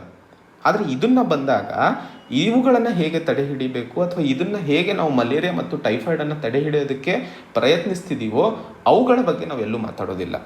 ಬಹಳಷ್ಟು ಶಿಕ್ಷಣದ ಪುಸ್ತಕಗಳಲ್ಲಿ ಮಲೇರಿಯಾ ಮತ್ತು ಟೈಫಾಯ್ಡ್ ಸುಮಾರು ದಿನಗಳಿಂದ ಅದು ನಮ್ಮ ದೇಶದಲ್ಲಿ ಇರೋದರಿಂದ ಅವುಗಳ ಬಗ್ಗೆ ನಾವು ಬುದ್ಧಿ ಜ್ಞಾನವನ್ನು ಕೊಟ್ಟಿದ್ದೀವಿ. ಅದಕ್ಕೆ ನಾವು ಒಂದಿಷ್ಟು ಸಕ್ಸಸ್ಫುಲ್ ಆಗಿ ತಡೆ ಹಿಡಿಯಲು ಸಾಧ್ಯವಾಗ್ತಿದ್ದಾವೆ. ಆದರೆ ಹೊಸದಾಗಿ ಬರ್ತಿರುವಂತಹ ರೋಗಗಳಿಗೂ ಸಹ ನಾವು ಸೊಲ್ಯೂಷನನ್ನು ಅದೇ ರೋಗಕ್ಕೆ ಇರುವಂಥದ್ದು ಅಪ್ಲೈ ಮಾಡಬಹುದು ಅಂತ ಯಾರೂ ಸಹ ಶಿಕ್ಷಕರಾಗಿರಬಹುದು ಅಥವಾ ಕಲ್ತಿರುವಂತಹ ಪಾಠವನ್ನು ರ್ಯಾಷನಲ್ ಆಗಿ ಉಪಯೋಗಿಸಬೇಕು ಅನ್ನುವಂತಹ ಆಲೋಚನೆಯನ್ನು ವಿದ್ಯಾರ್ಥಿಗಳಲ್ಲೂ ನಾವು ಬೆಳೆಸ್ತಾ ಇಲ್ಲ ಅನ್ನುವಂತಹ ಮಾಹಿತಿಯನ್ನು ಇಲ್ಲಿ ಲೇಖಕರು ಹೇಳಲು ಬಯಸ್ತಿರುವಂಥದ್ದು. ಸೊ ಒಟ್ಟಾರೆ ಇಲ್ಲಿ ಹೇಗಿದ್ದರೂ, ಯಾಕಂದರೆ ಶಿಕ್ಷಣ ಅನ್ನುವಂಥದ್ದು ಆಲೋಚನೆಯನ್ನು ಬೆಳೆಸಬೇಕು, ಆಲೋಚನೆಯನ್ನು ಮುಂದಿನ ಲೆವೆಲ್ಲಿಗೆ ತಗೊಂಡು ಹೋದಾಗ ಮಾತ್ರ ನಾವು ಆ ಸಂದರ್ಭದಲ್ಲಿ ಬೆಳೆಸ್ಕೊಳ್ಳಲು ಸಾಧ್ಯವಾಗುತ್ತದೆ. ಈಗ ನಮಗೆಲ್ಲ ಗೊತ್ತೇ ಇದೆ, ಸುಮಾರು 1970ರ ದಶಕದಲ್ಲಿ ಡಯೇರಿಯಾ ಅನ್ನುವಂತಹ ಒಂದು ಸಮಸ್ಯೆ ತುಂಬ ಜಾಸ್ತಿ ಆಗಿತ್ತು. ಆ ಸಂದರ್ಭದಲ್ಲಿ ಪ್ಯೂರ್ ವಾಟರನ್ನು ಅಥವಾ ನೀರಿಗೆ ಸಂಬಂಧಿಸಿದಂಥ ರೋಗವಾಗಿರೋದ್ರಿಂದ ಸ್ವಚ್ಛವಾದ ನೀರು ಹಾಗೂ ಸ್ವಚ್ಛತೆಯನ್ನು ಕಾಪಾಡೋದರಿಂದ ಡಯೇರಿಯಾವನ್ನು ಕಡಿಮೆ ಮಾಡಲು ಸಾಧ್ಯವಾಗುತ್ತದೆ ಅನ್ನುವಂತಹ ಮಾಹಿತಿ ನಮಗೆಲ್ಲ ಗೊತ್ತೇ ಇದೆ. ಇವತ್ತು ಭಾರತದಲ್ಲಿ ಸ್ವಚ್ಛ ನೀರನ್ನು ಜನರಿಗೆ ತಲುಪಿಸೋದಲ್ಲದೆ ಅಥವಾ ನೀರನ್ನು ಬಿಸಿ ಮಾಡಿ ಕುಡಿಯುವಂತಹ ಒಂದು ಆಲೋಚನೆ ಅಥವಾ ಪ್ರಜ್ಞೆಯನ್ನು ಜನರಲ್ಲಿ ಬೆಳೆಸೋದಲ್ಲದೆ ಇವತ್ತು ಬಾಟಲಲ್ಲಿ ಸಿಗುವಂತಹ ನೀರಾಗಿರಬಹುದು ಅಥವಾ ಪ್ಯೂರಿಫೈಯರ್ಗಳಾಗಿರಬಹುದು ಅಥವಾ ಬೇರೆ ಬೇರೆ ಸಾಧನಗಳು ಸ್ವಚ್ಛ ನೀರಿಗೋಸ್ಕರ ಬಂದಿದ್ದಾವೆ. ಜನರಿಗೆ ಒಂದು ಸಿಂಪಲ್ ಟೆಕ್ನಾಲಜಿ, ನೀರು ಬಿಸಿ ಮಾಡಿ ಕುಡಿದ್ರೆ ಡಯೇರಿಯಾ ಬರಲ್ಲ ಅಥವಾ ಮೈಕ್ರೋಬ್ಸ್ಗಳು ಸತ್ತೋಗ್ತವೆ. ಸೊ ಮೈಕ್ರೋಬ್ಸ್ಗಳು ಒಂದಿಷ್ಟು ಟೆಂಪ್ರೇಚರ್ ಜಾಸ್ತಿ ಆದಾಗ ಸತ್ತೋಗ್ತವೆ ಅನ್ನುವಂತಹ ವಿಷಯ ಮಾತ್ರ ನಾವು ಟೆಕ್ಸ್ಟ್ ಬುಕ್ಸ್ಗಳಲ್ಲಿ ಹೇಳ್ತೀವಿ ಹೊರತು ಆ ಒಂದು ವಿಷಯವನ್ನು ನಿಮ್ಮ ದಿನಚರಿ ಜೀವನದಲ್ಲೂ ಇಂಪ್ಲಿಮೆಂಟ್ ಮಾಡುವ ಸಾಧ್ಯತೆಗಳು ಇದ್ದಾವೆ ಅನ್ನುವಂಥದ್ದನ್ನು ಯಾರು ಹೇಳ್ಕೊಡಲ್ಲ. ಸೊ ಡಯೇರಿಯಾ ಅಥವಾ ನೀರಿಗೆ ಸಂಬಂಧಿಸಿದಂತೆ ರೋಗಗಳು ಬರಬಾರ್ದು ಅಂತಂದರೆ ನೀನು ಫಿಲ್ಟರ್ ನೀರು ಕುಡಿಬೇಕು ಅಥವಾ ನೀನು ಬಾಟಲಲ್ಲಿ ನೀರು ಕುಡಿಬೇಕು, ಹೋಟ್ಲಲ್ಲಿ ಯಾವ ಜಗ್ಗಲ್ಲಿರುವಂಥ ನೀರು ಕುಡಿಬಾರ್ದು ಅನ್ನುವಂತಹ ವಿಷಯವನ್ನು ಹೇಳ್ತೀವಿ ಹೊರತು ಯಾರೂ ಸಹ ನಾವು ಸೈನ್ಸಲ್ಲಿ ಓದಿರುವ ಹಾಗೆ ಯಾವ ಮೈಕ್ರೋಬ್ ಅಥವಾ ಬ್ಯಾಕ್ಟೀರಿಯಾ ಒಂದಿಷ್ಟು ಟೆಂಪ್ರೇಚರ್ ಮೇಲೆ ಬದುಕೋದಿಲ್ಲ. ಸೊ ಬರೀ ಬಿಸಿ ನೀರು ಮಾಡ್ಕೊಂಡು ಕುಡಿದ್ರೂ ಸಾಕು ಅನ್ನುವಂತಹ ವಿಷಯವನ್ನು ಇವತ್ತಿಗೂ ನಾವು ಜನಸಾಮಾನ್ಯರಿಗೆ ತಲುಪಿಸಲು ಸಾಧ್ಯವಾಗಿಲ್ಲ ಅನ್ನುವಂಥದ್ದನ್ನು ಲೇಖಕರು ಇಲ್ಲಿ ಹೇಳ್ತಿರುವಂಥದ್ದು. ಸೊ ಮಲೇರಿಯಾ, ಟೈಫಾಯ್ಡ್ ಸೊಳ್ಳೆಗಳಿಂದ ಹಾಗೂ ಡಯೇರಿಯಾ ಅನ್ನುವಂತಹ ಒಂದು ರೋಗ ನೀರಿಂದ ಏನು ಬರುತ್ತದೆಯೋ ಈ ಎರಡೂ ಸಂದರ್ಭಗಳಲ್ಲೂ ನಾವು ವಿಷಯವನ್ನು ನಮ್ಮ ಶಿಕ್ಷಣದಲ್ಲಿ ಅಥವಾ ನಮ್ಮ ಶಾಲೆಗಳಲ್ಲಿ ಓದಿರ್ತೀವಿ. ಜನಸಾಮಾನ್ಯರಿಗೆ ಇರುವಂತಹ ಆದಾಯದಲ್ಲಿ ಸಿಗಬೇಕಾದಂತಹ ಸೊಲ್ಯೂಷನನ್ನು ತಲುಪಿಸಬೇಕು ಅಂತಂದರೆ ಈ ಒಂದು ಸೈಂಟಿಫಿಕ್ ನಾಲೆಜನ್ನು ಅಥವಾ ಸೈಂಟಿಫಿಕ್ ಟೀಚಿಂಗನ್ನು ಬದಲಾಯಿಸುವ ಅವಶ್ಯಕತೆ ಇದೆ. ಬರೀ ಶಿಕ್ಷಣ ಅನ್ನೋದು ಕಾಲೇಜುಗಳಲ್ಲಿ ಅಥವಾ ಶಾಲೆಗಳಲ್ಲಿ ಫೈನಲ್ ಇಯರ್ ಎಕ್ಸಾಮು ಅಥವಾ ಬೋರ್ಡ್ ಎಕ್ಸಾಮ್ಸ್ಗಳನ್ನು ಪಾಸ್ ಮಾಡೋದಲ್ಲದೆ ಆ ಒಂದು ವಿಷಯವನ್ನು ಹೇಗೆ ಜನರ ಜೀವನದಲ್ಲಿ ಇಂಪ್ಲಿಮೆಂಟ್ ಮಾಡುವ ಸಾಧ್ಯತೆಗಳು ಜಾಸ್ತಿ ಆಗ್ತವೆ ಅನ್ನುವಂಥದ್ದನ್ನು ನೆನಪಿಟ್ಕೋಬೇಕು. ಸೊ ಬಹಳಷ್ಟು ಸರಿ ಜನರಿಗೆ ಹೇಳಲಾಗ್ತದೆ ಕಿ ಮಾಸ್ಕನ್ನು ಉಪಯೋಗಿಸಿ, ಸ್ಯಾನಿಟೈಸರನ್ನು ಬಳಸಿ ಹಾಗೂ ಅಟ್ಲೀಸ್ಟ್ 2 ಮೀಟರ್ ಸೋಷಿಯಲ್ ಡಿಸ್ಟೆನ್ಸಿಂಗನ್ನು ಮೇಂಟೈನ್ ಮಾಡಿ ಅಂತ ಹೇಳಿ. ಬಟ್ ಇವತ್ತಿಗೂ ಸಹ ಒಂದಿಷ್ಟು ಜನರಲ್ಲಿ ಯಾವ ರೀತಿಯ ಆಲೋಚನೆ ಇದೆ ಅಂತಂದರೆ ಅದು ಮೋಸ್ಟ್ಲಿ ಬಂದೇ ಬರುತ್ತೆ ಎಲ್ಲರಿಗೂ. ಸೊ ಕೋವಿಡ್ ಬರೋದಂತೂ ಖಚಿತ, ಅದನ್ನು ತಡೆ ಹಿಡಿಯಲು ಸಾಧ್ಯವಿಲ್ಲ, ಬಂದಾಗ ನೋಡ್ಕೊಂಡ್ರೆ ಆಯಿತು ಅಂತ ಹೇಳಿ ನೆಗ್ಲಿಜೆನ್ಸ್ ಮಾಡೋದೇ ಜಾಸ್ತಿ ಆಗ್ತಾ ಇರುವಂತಹ ಸಂದರ್ಭಗಳನ್ನು ನಾವು ನೋಡ್ತಾ ಇದ್ದೀವಿ. ಸೊ ಇಲ್ಲಿ ಲೇಖಕರು ಒಟ್ಟಾರೆ ಹೇಳ್ತಾ ಇರುವಂಥದ್ದು ಸೈನ್ಸಿನ ಟೀಚಿಂಗಿಂದಾಗಿ ಏನೋ ಮಿರಾಕಲ್ ಆಗುತ್ತೆ ಅಂತ ಅಲ್ಲ, ಬಟ್ ಸೈನ್ಸನ್ನು ಮೀನಿಂಗ್ಫುಲ್ಲಾಗಿ ರ್ಯಾಷನಲ್ ಆಗಿ ಉಪಯೋಗಿಸಿದಾಗ ನಮ್ಮಲ್ಲಿ ಆಗ್ತಾ ಇರುವಂತಹ ಕ್ರೈಸಿಸನ್ನು ತಡೆ ಹಿಡಿಯೋದು ಅಥವಾ ಕ್ರೈಸಿಸನ್ನು ಕಡಿಮೆ ಮಾಡುವ ಸಾಧ್ಯತೆಗಳು ಹೆಚ್ಚಾಗ್ತವೆ. ಸೊ ಈ ಸೈಂಟಿಫಿಕ್ ಆಲೋಚನೆ ಅಥವಾ ಸೈಂಟಿಫಿಕ್ ಶಿಕ್ಷಣ ಮತ್ತು ರ್ಯಾಷನಾಲಿಟಿಯನ್ನು ನಮ್ಮ ಜನಸಾಮಾನ್ಯರಲ್ಲಿ ಬೆಳೆಸುವ ಅವಶ್ಯಕತೆ ಇದೆ ಅನ್ನುವಂತಹ ಮಾಹಿತಿಯನ್ನು ಇಲ್ಲಿ ಲೇಖಕರು ಹೇಳಲು ಪ್ರಯತ್ನಿಸ್ತಿರುವಂಥದ್ದು. ಮುಂದಿನ ಆರ್ಟಿಕಲ್ ಪ್ರೊಟೆಕ್ಟಿಂಗ್ ಪ್ರಿಸನರ್ಸ್. ಈ ಆರ್ಟಿಕಲ್ನಲ್ಲಿ ನಾವು ಜೈಲಲ್ಲಿ ಇರುವಂತಹ ಕೈದಿಗಳಲ್ಲಿ ಕೋವಿಡ್-19 ಏನು ಇನ್ಫೆಕ್ಷನ್ ರೇಟ್ ಜಾಸ್ತಿ ಆಗ್ತಿದೆಯೋ ಆ ಸಂದರ್ಭದಲ್ಲಿ ಸರ್ವೋಚ್ಚ ನ್ಯಾಯಾಲಯವು ಒಂದಿಷ್ಟು ಎಲಿಜಿಬಲ್ ಪ್ರಿಸನರ್ಸಿಗೆ ಸೆಕೆಂಡ್ ವೇವ್ ಏನು ಕಾಣ್ಕೊಳ್ತಾ ಇದ್ದೀವೋ ಆ ಸಂದರ್ಭದಲ್ಲಿ ಅವರಿಗೆ ಮನೆಗೆ ಅಥವಾ ಯಾರು ಎಲಿಜಿಬಲ್ ಇದ್ದಾರೆ ಅವರಿಗೆ ಬೇಲ್ ಕೊಡೋದಾಗಿರಬಹುದು ಅಥವಾ ಪರೋಲಲ್ಲಿ ಬಿಡಬೇಕು ಇಂಟರಿಮ್ ಆಗಿ ಅನ್ನುವಂತಹ ವಿಷಯವನ್ನು ಸರ್ವೋಚ್ಚ ನ್ಯಾಯಾಲಯವು ಈಗ ಹೊರತಂದಿರುವಂತಹ ಸಂದರ್ಭದಲ್ಲಿ ಈ ಮಾತನ್ನು ಮಾತಾಡ್ತಿರುವಂಥದ್ದು. ಆದರೂ ಸಹ ಇಲ್ಲೊಂದು ಅಬ್ಜೆಕ್ಷನ್ ಹೇಳ್ತಾ ಇರುವಂಥದ್ದು ಆಗಲೇ ಕೇಸಸ್ಗಳು ತುಂಬ ಜಾಸ್ತಿ ಆಗಿರುವಂತಹ ಸಂದರ್ಭದಲ್ಲಿ ಈ ಒಂದು ನಡೆಯನ್ನು ತಗೊಂಡಿರುವಂಥದ್ದು ತುಂಬ ಡಿಲೇ ಆಗಿದೆ ಅನ್ನುವಂತಹ ಮಾತನ್ನು ಇಲ್ಲಿ ಹೇಳಲು ಪ್ರಯತ್ನಿಸ್ತಿರುವಂಥದ್ದು. ಹಿಂದಿನ ಫಸ್ಟ್ ವೇವ್ ಸಮಯದಲ್ಲೂ ಸಹ ಈ ಒಂದು ತೀರ್ಪು ಅಥವಾ ಈ ಒಂದು ಡೈರೆಕ್ಷನನ್ನು ಸರ್ವೋಚ್ಚ ನ್ಯಾಯಾಲಯವು ಕೊಟ್ಟಿತ್ತು. ಮಾರ್ಚ್ 23, 2020 ಸರ್ವೋಚ್ಚ ನ್ಯಾಯಾಲಯವು ಅವಾಗೂ ಸಹ ಒಂದು ಆರ್ಡರ್ ಪಾಸ್ ಮಾಡಿತ್ತು. ನೇಷನ್ ವೈಡ್ ಲಾಕ್ಡೌನ್ ಆಗೋದಕ್ಕಿಂತ ಮುನ್ನ ಪ್ರಿವೆಂಟಿವ್ ಸ್ಟೆಪ್ಸನ್ನು ತಗೊಳ್ಳೋದಕ್ಕೋಸ್ಕರ ಈ ರೀತಿಯಾಗಿ ಪ್ರಿಸನರ್ಸ್ ಅಥವಾ ಯಾರೆಲ್ಲ ಜೈಲಲ್ಲಿ ಇದ್ದಾರೋ ಅವರಿಗೆ ಒಂದಿಷ್ಟು ಕಾಲಾವಧಿಗೋಸ್ಕರ ಎಲಿಜಿಬಲ್ ಪ್ರಿಸನರ್ಸನ್ನು ಹೊರಬಿಡಬೇಕು ಅನ್ನುವಂತಹ ಮಾತನ್ನು ಹೇಳಿತ್ತು. ಸೊ ಆ ಸಂದರ್ಭದಲ್ಲೂ ಸಹ ಯಾಕಂದರೆ ಪ್ರಿಸನರ್ಸಿಗೆ ಬರೋದ್ರಿಂದ ಆಗಿರ್ಬೋದು, ಯಾಕಂದರೆ ಎಲ್ಲರೂ ಹತ್ತತ್ರ ಇರೋದ್ರಿಂದ ಅಲ್ಲಿ ಇರುವಂತಹ ಸ್ಟಾಫಿಗೂ ಅದು ಎಫೆಕ್ಟ್ ಆಗುತ್ತೆ, ಅಥವಾ ಜೈಲಲ್ಲಿ ಇರುವಂತಹ ಸಿಬ್ಬಂದಿಗಳು ಯಾರಿದ್ದಾರೋ ಅವರೆಲ್ಲ ಹೊರಗೆ ಬರೋದಾಗಿರಬಹುದು, ಆ ಸಿಬ್ಬಂದಿಗಳಿಂದ ಜೈಲಿನವರಿಗೆ ಬರೋದಾಗಿರಬಹುದು, ಮತ್ತೆ ಅವರಿಗೆ ಟ್ರೀಟ್ಮೆಂಟ್ ಕೊಡೋದಾಗಿರ್ಬೋದು, ಇವೆಲ್ಲವೂ ತುಂಬ ಕಷ್ಟಕರ ಕೆಲಸವಾಗ್ತವೆ ಅನ್ನುವಂತಹ ವಿಷಯದಲ್ಲಿ ಈ ರೀತಿಯ ಒಂದು ಕ್ರಮವನ್ನು ಕೈಗೊಳ್ಳಲಾಗಿದೆ ಅನ್ನುವಂತಹ ಮಾತನ್ನು ಇಲ್ಲಿ ಹೇಳಿರುವಂಥದ್ದು. ಸೊ ಕೈಗೊಂಡಿರುವಂತಹ ಕ್ರಮ ಏನು ಸರಿ ಇದೆ, ಆದರೆ ಎರಡನೇ ವೇವು ತುಂಬ ಜಾಸ್ತಿ ಆದಮೇಲೆ ಅಥವಾ ಒಂದಿಷ್ಟು ಇನ್ಫೆಕ್ಷನ್ಸ್ ಆದಮೇಲೆ ಹೊರಬಿಡ್ತಾ ಇರುವಂಥದ್ದು ಸರಿ ಅಲ್ಲ, ಇದು ಮುಂಚೆನೇ ತಗೋಬೇಕಾದಂತಹ ಕ್ರಮ ಅಂತ ಹೇಳಿ ಇಲ್ಲಿ ಲೇಖಕರು ಹೇಳಲು ಪ್ರಯತ್ನಿಸ್ತಿರುವಂಥದ್ದು. ಹಾಗೆ ಈ ಸಂದರ್ಭದಲ್ಲಿ ಯಾವೆಲ್ಲ ಕೇಸಸ್ಗಳಲ್ಲಿ 7 ವರ್ಷಕ್ಕಿಂತ ಕಡಿಮೆ ಶಿಕ್ಷೆ ಸಿಕ್ಕಿದೆಯೋ ಜೈಲಲ್ಲಿ ಇರುವಂತಹ ವ್ಯಕ್ತಿಗಳಿಗೆ ಅವರಿಗೆ ಮಾತ್ರ ಈಗ ಪರೋಲ್ ಅಥವಾ ಬೇಲ್ ಮೇಲೆ ಒಂದಿಷ್ಟು ಹೊರಗೆ ಬಿಡ್ತಾ ಇರುವಂತಹ ವಿಷಯವನ್ನು ನಾವು ನೋಡ್ತಾ ಇರುವಂಥದ್ದು. ಹಾಗೆ ಇಲ್ಲಿ ಒಂದು ಕೇಸ್ನ ಬಗ್ಗೆಯೂ ಸಹ ಕೊಟ್ಟಿರುವಂಥದ್ದು. ಆ ಒಂದು ಕೇಸ್ನಲ್ಲಿ ಸರ್ವೋಚ್ಚ ನ್ಯಾಯಾಲಯವು ಹೇಳ್ತಾ ಇರೋ ಹಾಗೆ ಪೊಲೀಸು ಅನ್ನೆಸೆಸರಿ ಅರೆಸ್ಟ್ಗಳನ್ನು ಮಾಡಬಾರ್ದು, ಹಾಗೆ ಯಾರಾದರೂ 7 ವರ್ಷಕ್ಕಿಂತ ಕಡಿಮೆ ಜೈಲು ಅವಧಿ ಆಗುವಂತಹ ಶಿಕ್ಷೆ ಮಾಡಿರ್ತಾರೋ ಅವರನ್ನು ಸಹ ಒಂದಿಷ್ಟು ಸಮಯ ಹೊರಗೆ ಇಡುವ ವ್ಯವಸ್ಥೆಯನ್ನು ಮಾಡಬೇಕು ಅಂತ ಹೇಳಿ Arnesh Kumar versus state of Bihar 2014 ಕೊಟ್ಟಂತಹ ಒಂದು ಸ್ಟೇಟ್ಮೆಂಟ್ ಇದು. So Arnesh Kumar versus state of Bihar 2014 unnecessary ಅರೆಸ್ಟ್ಗಳನ್ನು ಮಾಡಬಾರ್ದು, ಅದರಿಂದಾಗಿ ಓವರ್ ಕ್ರೌಡಿಂಗ್ ಜಾಸ್ತಿ ಆಗ್ತದೆ ಜೈಲ್ಗಳಲ್ಲಿ. ಸೊ ಜೈಲು ಸಿಬ್ಬಂದಿಗಳಿಗೂ ಕಷ್ಟವಾಗೋದಲ್ಲದೆ ಈಗಿನ ಸಂದರ್ಭದಲ್ಲಿ ಏನು COVID-19 ಸಮಸ್ಯೆ ಜಾಸ್ತಿ ಆಗ್ತಾ ಇದೆಯೋ, ಸೊ ಆ ಒಂದು ತೀರ್ಪನ್ನು ಚಾಚು ತಪ್ಪದೆ ಇಂಪ್ಲಿಮೆಂಟ್ ಮಾಡುವ ಅವಶ್ಯಕತೆ ಇದೆ ಅನ್ನುವಂತಹ ಮಾಹಿತಿಯನ್ನು ಹೇಳ್ತಾ ಇರುವಂಥದ್ದು. ಹಾಗೆ ಸೆಕ್ಷನ್ 436A CRPC ಪ್ರಕಾರ ಯಾರೆಲ್ಲ ಅಂಡರ್ ಟ್ರಯಲ್ಸು ತಮಗೆ ಕೊಟ್ಟಿರುವಂತಹ ಶಿಕ್ಷೆ ಏನಿದೆಯೋ ಅದರಲ್ಲಿ ಅರ್ಧ ಸರ್ವ್ ಮಾಡಿದ್ದರೂ ಸಹ ಅವರಿಗೆ ಒಂದು ಪರ್ಸನಲ್ ಬಾಂಡನ್ನು ತಗೊಂಡು ಹೊರಬಿಡುವ ಸಾಧ್ಯತೆಗಳು ಹಾಗೂ ಹೊರಬಿಡುವ ಸನ್ನಿವೇಶಗಳು ಇದ್ದಾವೆ ಅನ್ನುವಂಥದ್ದನ್ನು ಸಹ ನೆನಪಿಟ್ಕೋಬೇಕು. ಸೊ ಈ ಎರಡು ಮೂಲಗಳ ಪ್ರಕಾರ ಅಥವಾ ಈ ಎರಡು ರೂಲ್ಸ್ಗಳ ಅಡಿಯಲ್ಲಿ ಓವರ್ ಕ್ರೌಡಿಂಗನ್ನು ಕಡಿಮೆ ಮಾಡಿ ಜೈಲಿನಲ್ಲಿಯೂ ಸಹ ಯಾವುದೇ ದುಷ್ಪರಿಣಾಮಗಳು ಅಥವಾ ಯಾವುದೇ ದುರ್ಘಟನೆಗಳು ನಡೆಯದೆ ತಡೆಯೋದಕ್ಕೆ ನಾವು ಕ್ರಮಗಳನ್ನು ಕೈಗೊಳ್ಳಲು ಸಾಧ್ಯವಾಗಲಿದೆ ಅನ್ನುವಂತಹ ಮಾಹಿತಿಯನ್ನು ಇಲ್ಲಿ ಅರ್ಥೈಸ್ಕೊಳ್ಳಬೇಕಾಗಿರುವಂಥದ್ದು. ಮುಂದಿನ article a bullet train to hunger. ಈ ಆರ್ಟಿಕಲ್ನಲ್ಲಿ ನಾವು ಮಾತಾಡ್ತಾ ಇರುವಂತಹ ವಿಷಯ ಸೋಷಲ್ ಸೆಕ್ಯೂರಿಟಿ ನೆಟ್ ಅಥವಾ ಸೋಷಲ್ ಸೆಕ್ಯೂರಿಟಿ ಏನು ಸಾಮಾನ್ಯ ಜನರಿಗೆ ಗ್ರಾಮೀಣ ಮತ್ತು ಅರ್ಬನ್ ಕ್ಷೇತ್ರದಲ್ಲಿ ಸಿಗುತ್ತದೆಯೋ ಈ ಒಂದು COVID-19 ಸಮಯದಲ್ಲಿ ಅದು ಅತಿ ಮುಖ್ಯವಾದಂತಹ ವಿಷಯವಾಗಿ ಚರ್ಚೆಗೆ ಹೊರಬರುತ್ತದೆ. ಸೊ ಈ ಆರ್ಟಿಕಲ್ನಲ್ಲಿ ಒಟ್ಟಾರೆ ನಾವು ಡಿಸ್ಕಸ್ ಮಾಡ್ತಾ ಇರುವಂತಹ ವಿಷಯ ರೂರಲ್ ಮತ್ತು ಅರ್ಬನ್ಗೆ ಒಂದಿಷ್ಟು ಕಂಪ್ಯಾರಿಸನ್ನ ಮಾಡ್ತಾ ಇದ್ದೀವಿ ಯಾವೆಲ್ಲ ಕ್ಷೇತ್ರಗಳಲ್ಲಿ ಯಾರು ಎಷ್ಟು ಎಫೆಕ್ಟ್ ಆಗಿದ್ದಾರೆ. ಆ್ಯಂಡ್ ಇವತ್ತು ಈ ಒಂದು ಹಸಿವನ್ನು ನೀಗಿಸೋದಕ್ಕೆ ಸರ್ಕಾರ ಒಂದು ಬುಲೆಟ್ ಟ್ರೈನ್ ತೆಗೆಯುವ ಅಥವಾ ಬುಲೆಟ್ ಟ್ರೈನ್ ರೀತಿಯ ನೀತಿಯನ್ನು ತರುವ ಅವಶ್ಯಕತೆ ಇದೆ ಅನ್ನುವಂತಹ ಮಾತನ್ನು ಇಲ್ಲಿ ಹೇಳ್ತಾ ಇರುವಂಥದ್ದು. ಇಲ್ಲಿ ಒಂದು ಉದಾಹರಣೆಯನ್ನು ಕೊಡಲಾಗಿದೆ. ಸಹರನ್ಪುರ್ ಅನ್ನುವಂತಹ ಒಂದು ಜಿಲ್ಲೆ ಉತ್ತರ ಪ್ರದೇಶದಲ್ಲಿದ್ದು ಪಿಂಕಿ ಅನ್ನುವಂತಹ ಒಂದು ದಲಿತ್ ಹೆಣ್ಣು 28 ವಯಸ್ಸಿನ ಏನು ಹೆಣ್ಣಾಗಿದ್ದಾರೋ ಅವರ ಗಂಡ ಹಿಂದಿನ ವರ್ಷ ಆಕ್ಸಿಡೆಂಟ್ ಆಗಿ ನ್ಯಾಷನಲ್ ಲಾಕ್ಡೌನ್ ಸಮಯದಲ್ಲಿ ಅವರಿಗೆ ಇದ್ದಂತಹ ಎಲ್ಲ ಆಸ್ತಿಯನ್ನು ಮಾರಿ ತಮ್ಮ ಪೇರೆಂಟ್ಸ್ ಮೇಲೆ ಬದುಕಲು ಕಾರಣವಾಯಿತು ಆ ಒಂದು ಲಾಕ್ಡೌನ್.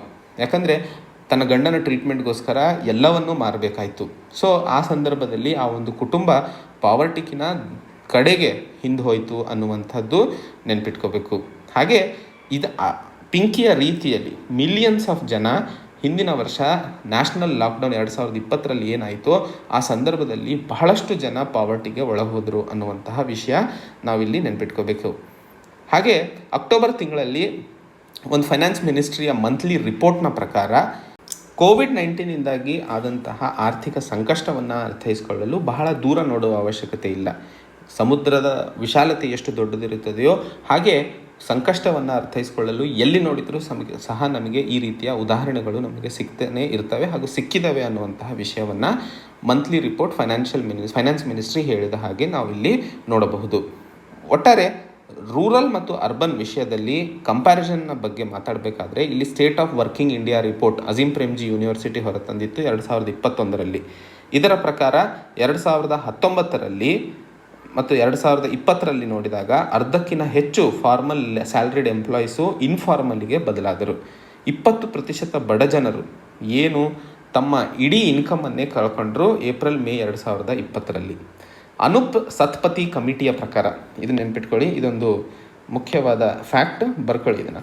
ಅನೂಪ್ ಸತ್ಪತಿ ಕಮಿಟಿಯ ಪ್ರಕಾರ ನ್ಯಾಷನಲ್ ಮಿನಿಮಮ್ ಆವ್ರೇಜ್ ವೇಜ್ ಏನಿದೆಯೋ ಅದು 375 ರೂಪಾಯಿ ಪ್ರತಿದಿನಕ್ಕೆ ಇರುವಂಥದ್ದು. ಸೊ 23 ಕೋಟಿ ಜನ ಈ ಒಂದು ನ್ಯಾಷನಲ್ ಆವ್ರೇಜ್ ವೇಜ್ ಏನಿದೆ, ನ್ಯಾಷನಲ್ ಥ್ರೆಶೋಲ್ಡ್ ವೇಜು, ಇದಕ್ಕಿಂತ ಕಡಿಮೆ ದುಡಿತಾ ಇರುವಂತಹ ವಿಷಯವನ್ನು ಹೇಳಿರುವಂಥದ್ದು.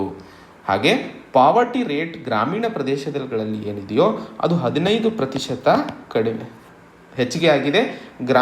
ಹಾಗೆ ಸಿಟಿಗಳಲ್ಲಿ 20 ಪರ್ಸೆಂಟೇಜ್ ಪಾಯಿಂಟ್ಸ್ಗಳು ಜಾಸ್ತಿ ಆಗಿದೆ ಅನ್ನುವಂಥದ್ದು. ಸೊ ಅರ್ಬನ್ ಯೂಶಲಿ ರೂರಲ್ ಕ್ಷೇತ್ರದಲ್ಲಿ state of working India report ನಮಗೆ ಮಾಹಿತಿಯನ್ನು ಕೊಡುತ್ತದೆ. ಅರ್ಬನ್ನಲ್ಲಿ ನೋಡಬೇಕಾದಂತಹ ವಿಷಯಕ್ಕೆ ನಾವು ರೈಟ್ ಟು ಫುಡ್ ಕ್ಯಾಂಪೇನ್ ಹಾಗೂ ಸೆಂಟರ್ ಫಾರ್ ಈಕ್ವಿಟಿ ಸ್ಟಡೀಸ್ ಅನ್ನುವಂಥದ್ದು ಒಂದು ಹಂಗರ್ ವಾಚ್ನ ಅಡಿಯಲ್ಲಿ ನಡೆಯುವಂತಹ ಒಂದು ಸ್ಟಡಿಯನ್ನು ಸಹ ಇಲ್ಲಿ ಉಪಯೋಗಿಸ್ಕೊತಾ ಇರುವಂಥದ್ದು. ಒಟ್ಟಾರೆ ಇಲ್ಲಿ ಒಂದಿಷ್ಟು ಫ್ಯಾಕ್ಟ್ಗಳನ್ನು ಕೊಡಲಾಗಿದೆ. ಹೀಗೆ ಉದಾಹರಣೆಗೆ 15% ಹೆಚ್ಚಳವಾಗಿರುವಂಥದ್ದು ಪಾವರ್ಟಿಯ ಲೆಕ್ಕದಲ್ಲಿ ರೂರಲ್ ಕ್ಷೇತ್ರದಲ್ಲಿ. ಅರ್ಬನ್ ಕ್ಷೇತ್ರದಲ್ಲಿ 20%, ಹಾಗೂ ಡೈಲಿ ವೇಜ್ ವರ್ಕರ್ಸ್ ಆಗಿರ್ಬೋದು, ಸಿಂಗಲ್ ವುಮನ್ ಹೌಸ್ ಹೋಲ್ಡ್ಸ್ ಆಗಿರ್ಬೋದು, ಪೀಪಲ್ ವಿತ್ ಡಿಸಬಿಲಿಟೀಸ್ ಏನು ಅಂಗವಿಕಲರಿದ್ದಾರೋ ಇವರ ಜೀವನ ಇನ್ನೂ ಜಾಸ್ತಿ ಎಫೆಕ್ಟ್ ಆಗಿರುವಂಥದ್ದು. ಇನ್ಕಮ್ ಕ್ಷೇತ್ರದಲ್ಲೂ ನೋಡಿದರೂ ಸಹ ರೂರಲ್ ಏರಿಯಾದಲ್ಲಿ ಆದಂತಹ ಜನರಲೈಸ್ ಸ್ಟೇಟ್ಮೆಂಟ್ಸ್, ಯಾಕಂದರೆ ಇಲ್ಲಿ ಕೊಟ್ಟಿರುವಂತಹ ಫ್ಯಾಕ್ಟ್ಸ್ ನಮಗೆ ಎಕ್ಸಾಮಿಗೆ ಏನು ಉಪಯೋಗ ಆಗಲ್ಲ. ಸೊ ಇನ್ಕಮ್ ಕ್ಷೇತ್ರದಲ್ಲಿ ನೋಡಿದಾಗ ಏನು ಒಬ್ಬ ವ್ಯಕ್ತಿ ರೂರಲ್ ಮತ್ತು ಅರ್ಬನ್ ಕ್ಷೇತ್ರದಲ್ಲಿ ಕಂಪ್ಯಾರಿಸನ್ ಮಾಡಿದಾಗ ರೂರಲ್ನಲ್ಲಿ ಇರುವಂತಹ ಜನರು ಅರ್ಬನ್ಕಿಂತ ಹೆಚ್ಚಿಗೆ ದುಡಿತಾ ಇರುವಂಥದ್ದು. ಹಾಗೆ ನ್ಯೂಟ್ರಿಷನಲ್ ವ್ಯಾಲ್ಯೂಸಲ್ಲೂ ನೋಡಿದಾಗ ಕೋವಿಡ್-19 ಸಮಯದಲ್ಲಿ ಬಹಳಷ್ಟು ಜನ ಊಟ ಇಲ್ಲದೆ, ಒಂದು ದಿನದ ಊಟ ಇಲ್ಲದೆಯೂ ಸಹ ಮಲಗಿರುವಂತಹ ಸಂದರ್ಭಗಳನ್ನು ನಾವು ನೋಡಿದ್ದೀವಿ. ಸೊ ಆ ಒಂದು ಊಟದ ವಿಷಯಕ್ಕೆ ಬಂದಾಗ 54% ಅರ್ಬನ್ ಜನ ಸಾಲವನ್ನು ಮಾಡಬೇಕಾಯಿತು ಊಟಕ್ಕೋಸ್ಕರ. ಅದು ನೋಡಿದರೆ ಇದಕ್ಕೆ ಕಂಪೇರ್ ಮಾಡಿದರೆ 16% ಕಡಿಮೆ ಜನ ಸಾಲ ಮಾಡಬೇಕಾಯಿತು. 2/3 ಜನ, ನಾನು ಹೇಳಿದ ಹಾಗೆ ಒಂದು ಹೊತ್ತಿನ ಊಟವೂ ಸಹ ಬಿಡಬೇಕಾಯಿತು. ಅದು 2/3 ಅಂತ ತೊಗೊತೀವಿ. ಸೊ ಇಲ್ಲಿ ಅದಕ್ಕಿಂತ 41% ಜನ ರೂರಲ್ ಏರಿಯಾಸ್ದಲ್ಲಿ ಇದನ್ನು ಊಟವನ್ನು ಬಿಡಬೇಕಾಯಿತು. ಸೊ ಹೀಗೆ ಈ ಒಂದು ಸಂದರ್ಭದಲ್ಲಿ ರೂರಲ್ ಮತ್ತು ಅರ್ಬನ್ಗೆ ಕಂಪೇರ್ ಮಾಡಿದಾಗ ಅತಿ ಹೆಚ್ಚು ಅರ್ಬನ್ನಲ್ಲಿ ಇರುವಂತಹ ಜನರು ಎಫೆಕ್ಟ್ ಆಗಿದ್ದರು. ರೂರಲಿಗೆ ಸಿಕ್ಕಂತಹ ಲಾಭ ಏನಪ್ಪ ಅಂತಂದರೆ, ನಮಗೆಲ್ಲ ಗೊತ್ತಿರೋ ಹಾಗೆ 2 ಮುಖ್ಯವಾದ ಲಾಸ್ಗಳು. ನ್ಯಾಷನಲ್ ಫುಡ್ ಸೆಕ್ಯೂರಿಟಿ ಆ್ಯಕ್ಟ್ನ ಅಡಿಯಲ್ಲಿ 75% ರೂರಲ್ ಗ್ರಾಮೀಣ ಪಾಪ್ಯುಲೇಷನ್ನು ಮತ್ತು 50% ಅರ್ಬನ್ ಪಾಪ್ಯುಲೇಷನಿಗೆ 5 kg ಫುಡ್ ಗ್ರೇನ್ಸ್ ಪ್ರತಿ ತಿಂಗಳು ಸಬ್ಸಿಡೈಸ್ ರೇಟಲ್ಲಿ ಕೊಡುವಂತಹ ಪ್ರಾವಧಾನವನ್ನು ಮಾಡಲಾಗಿತ್ತು.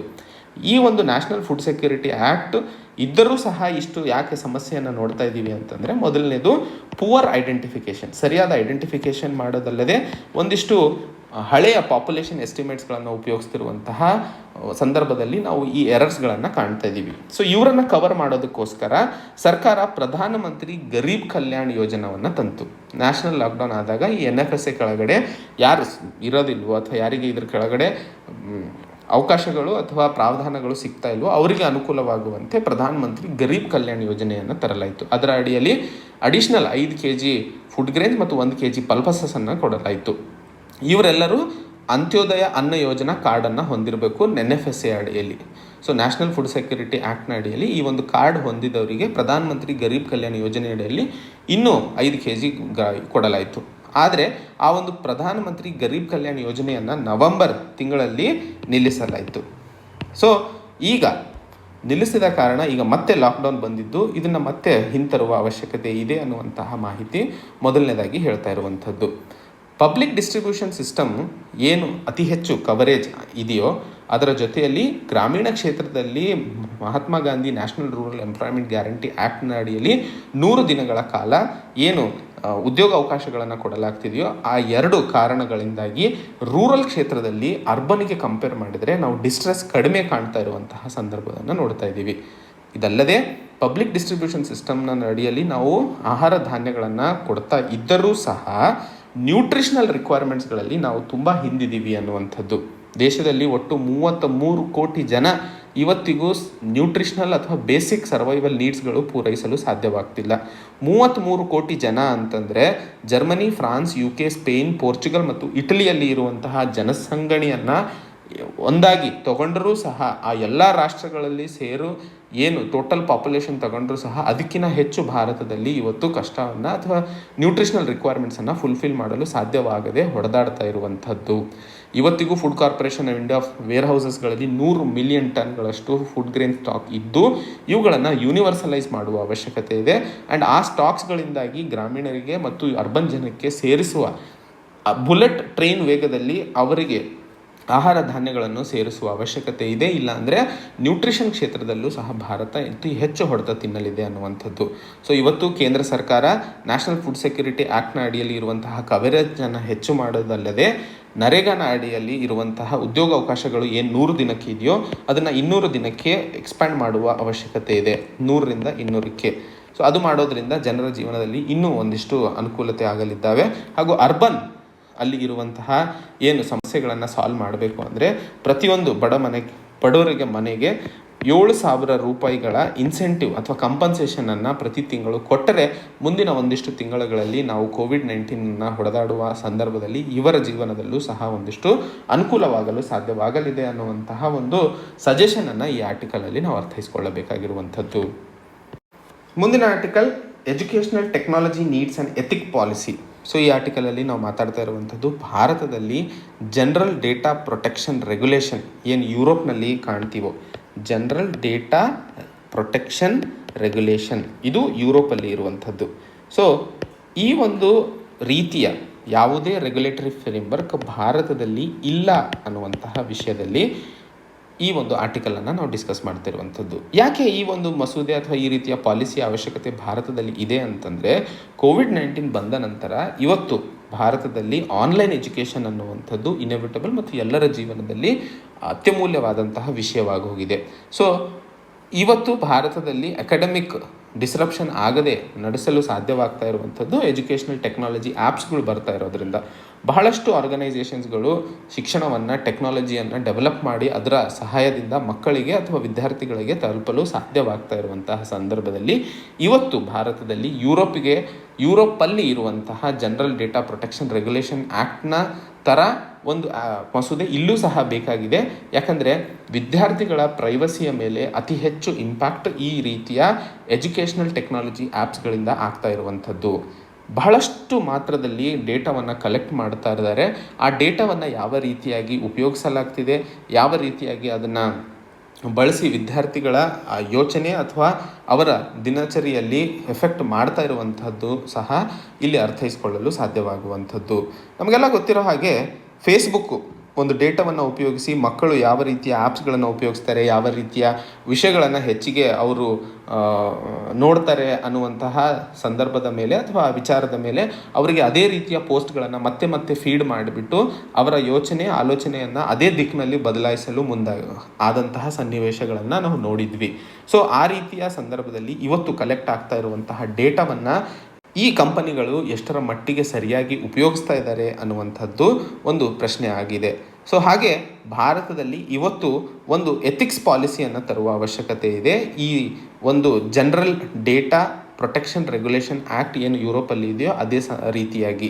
ಸೊ ಈ ಒಂದು ಎಥಿಕ್ಸ್ ಪಾಲಿಸಿಯ ಅಡಿಯಲ್ಲಿ ಶಿಕ್ಷಕರಾಗಿರ್ಬೋದು, ಪೇರೆಂಟ್ಸ್ ಆಗಿರಬಹುದು, ಒಂದಿಷ್ಟು ಗೌರ್ಮೆಂಟ್ ಕಡೆಯಿಂದ ಸೊ ಇವರೆಲ್ಲರೂ ಸೇರಿಬಿಟ್ಟು ಒಂದು ಎಥಿಕ್ಸ್ ಕಮಿಟಿಯನ್ನು ಮಾಡಿಕೊಂಡು ಆ ಎಥಿಕ್ಸ್ ಕಮಿಟಿ ಯಾವುದೇ ಒಂದು ಹೊಸ ಪ್ರಪೋಸಲ್ ಅಥವಾ ಯಾವುದೇ ಒಂದು ಹೊಸ ಎಜುಕೇಷನ್ ಟೆಕ್ನಾಲಜಿ ಏನು ಬಂದಿರುತ್ತದೆಯೋ ಅದರ ಆಡಿಟನ್ನು ಮಾಡಬೇಕು. ಆ ಆಡಿಟನ್ನು ಮಾಡಿಬಿಟ್ಟು ಅದು ಎಷ್ಟರ ಮಟ್ಟಿಗೆ ಸರಿ ಇದೆ ನಮ್ಮ ದೇಶದ ವಿದ್ಯಾರ್ಥಿಗಳಿಗೆ ಅನ್ನುವಂಥದ್ದನ್ನು ಅರ್ಥೈಸ್ಕೊಳ್ಳಲು ಅಥವಾ ಅದಕ್ಕೆ ಬೇಕಾದಂತಹ ಗೈಡ್ಲೈನ್ಸನ್ನು ಏನು ಈ ಕಂಪನಿಗಳಿಗೆ ಕೊಡಬೇಕಾಗಿದೆಯೋ ಅದನ್ನು ತಯಾರಿಸುವಂತಹ ಕೆಲಸವನ್ನು ಈ ಒಂದು ಎಥಿಕ್ಸ್ ಕಮಿಟಿ ಮಾಡಲು ಸಾಧ್ಯವಾಗುತ್ತದೆ. ಸೊ ಏನಾದರೂ ಭಾರತದಲ್ಲಿ ಒಂದು ಹೆಲ್ದಿಯರ್ ಲರ್ನಿಂಗ್ ಎಕೋಸಿಸ್ಟಮನ್ನು ಈಗ ಇರುವಂತಹ ಸಂದರ್ಭದಲ್ಲಿ ಮುಂದಿನ ದಿನಗಳಲ್ಲಿ ತರುವ ಅವಶ್ಯಕತೆ ಇದೆ ಅಂತ ಅರ್ಥೈಸ್ಕೊಂಡಿದ್ದಲ್ಲಿ ಅಥವಾ ಆಲೋಚನೆ ಮಾಡಿದ್ದಲ್ಲಿ ಒಂದು ಎಥಿಕ್ಸ್ ಪಾಲಿಸಿಯ ಅವಶ್ಯಕತೆ ಇದ್ದೇ ಇದೆ ಅನ್ನುವಂತಹ ವಿಷಯವನ್ನು ಇಲ್ಲಿ ಲೇಖಕರು ಕೊಡ್ತಾ ಇರುವಂತಹ ಹಿಂಟು. ಸೊ ಇದು ಇವತ್ತಿನ ಸುದ್ದಿ ವಿಶ್ಲೇಷಣೆಗಳೇ. ಮತ್ತೆ ಹೊಸ ಸಂಚಿಕೆಯೊಂದಿಗೆ ಭೇಟಿಯಾಗೋಣ. ಅಲ್ಲಿವರೆಗೆ ಜೈ ಹಿಂದ್, ಜೈ ಕರ್ನಾಟಕ.